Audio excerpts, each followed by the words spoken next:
¿Qué tal, hermanos? Pues hoy vamos a hablar de Santiago Apóstol. Santiago Apóstol era el patrón de España. Santiago el Mayor fue uno de los tres discípulos, así que predilectos de nuestro Señor. Su madre Salomé pidió a Jesús nuestro Señor que sus hijos Santiago y Juan ocupasen un puesto, así que destacado en el reino de nuestro Señor Jesucristo. Jesús aprovechó para profetizar a ambos hermanos con su martirio. Santiago fue uno de los privilegiados que asistió a esa cena de la transfiguración y pues además fue admitido a presenciar la resurrección de la hija de Jairo. Pero sin duda la amistad que tuvo con Cristo, con Santiago, fue cuando recibió el encargo de velar cerca del Maestro en aquella noche de Getsemaní. Santiago era natural de Bethsaida, como Pedro y Andrés.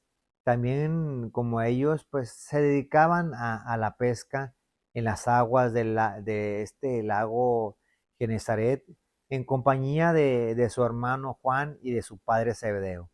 Un día ellos estaban, esos dos hermanos, remendando algunas redes cuando acertó a pasar junto a ellos Jesús y les dijo: venid en pos de mí, yo os haré pescadores de hombres.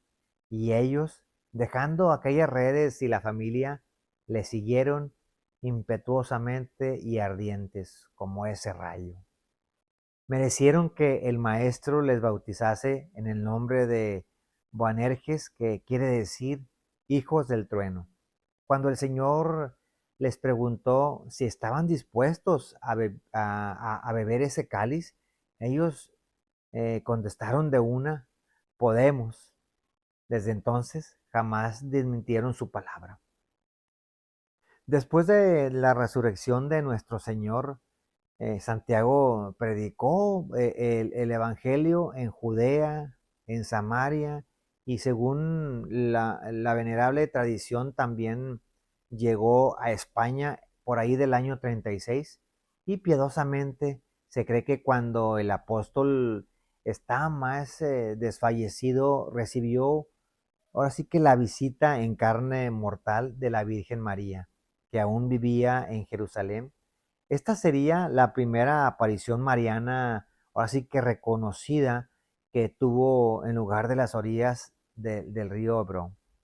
En la actualidad, Zaragoza, donde ahí se edificó uno de los primeros y de muchos templos marianos de esta hermosa cristiandad, regresa a Jerusalén en el año 44. Las autoridades judías ahora sí que desatan una violencia, persecución contra la naciente iglesia cristiana, durante la cual ahí es donde Santiago muere cortándole la cabeza con una espada.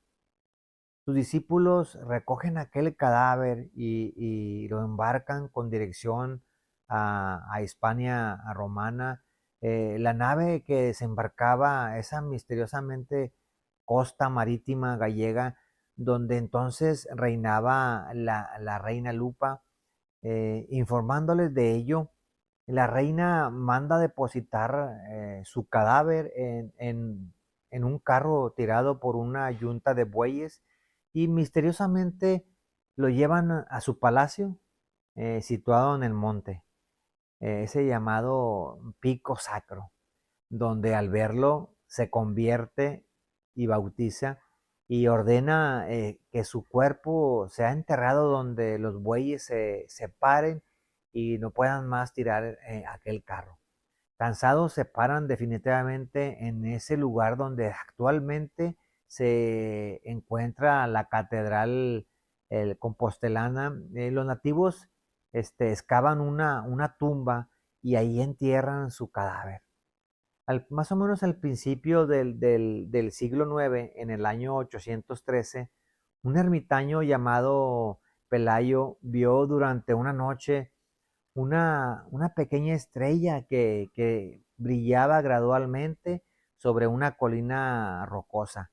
Eh, se lo cuenta a los demás ermitaños de ahí, a los pastores, y perciben lo mismo, se aproximan y oyen una música muy lejana y misteriosa como de ángeles, y a Teodoro, el obispo de Iria Flavia, quien le manifiesta que allí estaba la mano de Dios, y visitan dicho lugar y desbrozan toda aquella maleza que se encontraba ahí, y encontraron una pequeña tumba donde hayan tres cadáveres que atribuyen al apóstol Santiago y a sus dos discípulos.